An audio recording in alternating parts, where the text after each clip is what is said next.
Hyderabad Gachibowli prism pub దగ్గర కాల్పుల ఘటనపై దర్యాప్తు కొనసాగుతోంది. నిందితుడు Battula Prabhakar criminal history, life స్టైల్ను చూసి పోలీసులు విస్తుపోయారు. కేవలం 8వ తరగతి వరకు మాత్రమే చదివిన ఆయన ఈజీ మనీ కోసం చిన్నతనం నుంచే చోరీలు చేయడం మొదలుపెట్టాడు. ప్రభాకర్ 2 టార్గెట్లు పెట్టుకున్నాడు. పోలీసుల విచారణలో తేలింది. 333 కోట్లు సంపాదించి ఆ తర్వాత నేరాలు మానేయాలని అతను లక్ష్యంగా పెట్టుకున్నాడు. 100 మంది యువతులతో సన్నిహితంగా ఉండటం మరో టార్గెట్.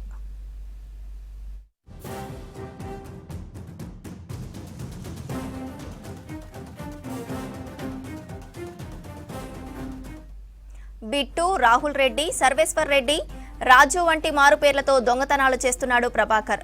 3,000 రూపాయల దొంగతనం నుంచి మొదలుపెట్టి ఒకే రోజు 3 లక్షలు, ఆపై 33 లక్షలు చోరీ చేయాలని టార్గెట్గా పెట్టుకుని మరీ దొంగతనాలు చేశాడు.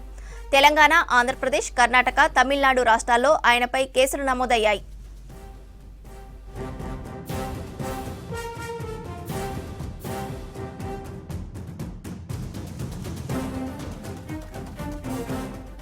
ఛాతీ మీద 3 నెంబర్ టాటూ వేయించుకున్నాడు ప్రభాకర్.